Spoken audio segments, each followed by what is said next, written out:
Hi and welcome.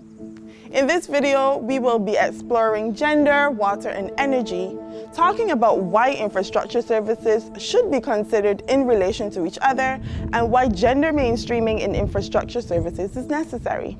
Let's get started.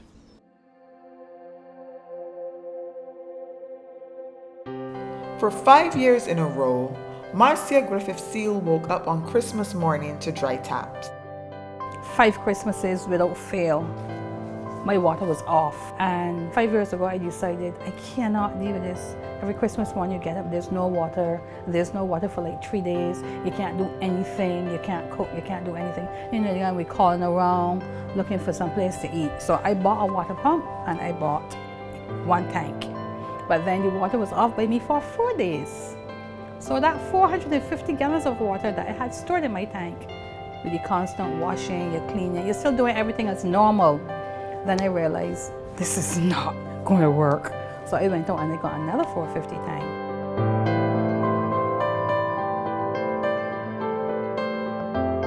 Luckily for her, at the South Coast Hotel where her salon is located, this hairdresser of over 3 decades does not have to worry that water outages will affect her livelihood. The same goes for electricity. So when people in the north calling me, Marcia, you going to work today? And I'm like, yeah, I'm going to work today. But there's no water. I'm like, that is not a challenge for me because where I work, I have constant water supply.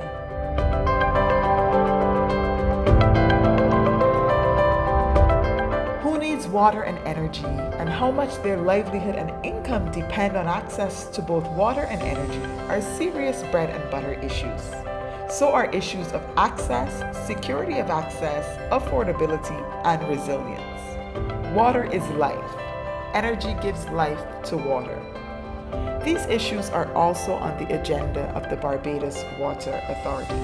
In fact, the BWA is one of the Barbados Light and Power's largest customers. About 75% of the water consumed comes from the aquifer. So to get the water from the aquifer, we need pumps to bring the water up to surface level, then to distribute. So to do that, we need electricity to run those pumps. The other 25% comes from desalination, and a lot of energy goes into the desalination because of the pumps that are used. Research on tourism development and water equity in Barbados has revealed that tourist and hotel property managers report fewer and less frequent outages, with farmers reporting the longest and most frequent water outages, signaling a power asymmetry between groups. Gender mainstreaming in the water and energy sectors seeks to institutionalize equity by embedding gender transformative practices and norms in the structures, processes, and environment of public policy. When we mainstream gender in resources planning, we shouldn't just add women and stir. Ideally, gender mainstreaming is employed in a global fashion, whereby responsibility for gender equality is extended to most, if not all, actors involved in public policy and is embedded across institutions and society. Mainstreaming gender is therefore a resource issue, a service issue, and a justice issue. The design of the personal tank program takes into account issues of equity. We hired a consultant to deal with that. So he basically developed a matrix of some sort to filter the amount of names that he got to see basically who was eligible or who was vulnerable. And a lot of factors basically played into that. The income, how many persons in the house, if they are working, if you're disabled. Let's look at the prioritizing of households with elderly residents, some of whom are living with disabilities. Barbados has an aging population and women live longer than men. Older men generally have less social support than older women and may therefore require more support from the state. On the other hand, more elderly men than women are engaged in paid work and may therefore have higher incomes. While older women receive more contributions to their households from their children than do elderly men, women are more engaged in care work for their grandchildren. There's so much to consider when we look at gender and aging in mainstreaming gender in infrastructure services. Eugene Barito has noted that gender inequalities are not a benign manifestation of inefficient resource distribution. They are symptomatic of deliberate attempts to deny women's full economic, political, and cultural citizenship. For gender mainstreaming to be transformative, it must be grounded in gender justice. Jamie Paul, the only hydrogeologist in the BWA, must work closely with a range of stakeholders, particularly those working in climate, to address some of the equity and justice issues at the heart of water infrastructure planning. To ensure that our jobs are done properly, we are usually in close contact with the Barbados Meteorological Services. We're also usually in contact with CIMH, Caribbean Institute for Meteorology and Hydrology, as well as any other stakeholders in the country and internationally as well. Jamie explains that how people manage their water resources also matters, and that gender matters there too. What you do at the surface impacts what the water quality and quantity will be at your tap. We know that water affects men and women differently. Women tend to need to ensure that everybody in their household has sufficient water. These little things that sometimes they're not at the forefront of men's mind because it's not a day-to-day reality for them.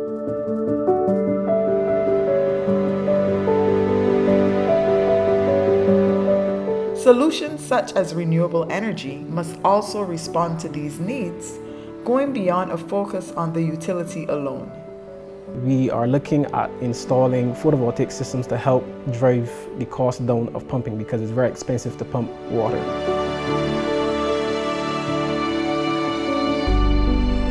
There are other options in relation to harvesting the sun, storing it in batteries, and then later using that energy to run the pumps.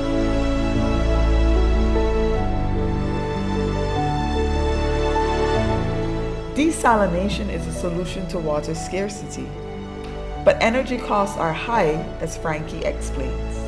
Because of the pumps that are used to filter the salt from the water, they're very high-powered pumps.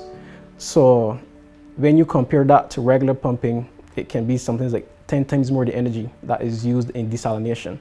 So it is a easy implementation, but then when you look at energy-wise, is a lot more costly to run.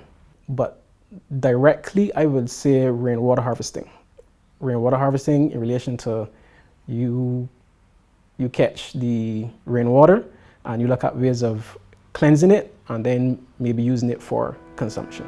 Just as we cannot consider water and energy infrastructure services in isolation from each other, we must also consider unequal relations of gender and other intersecting vulnerabilities. Gender mainstreaming in the water and energy sectors support climate resilience and equity.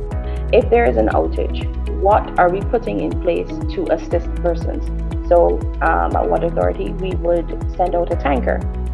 We send out a tanker with also not just the driver, but a helper.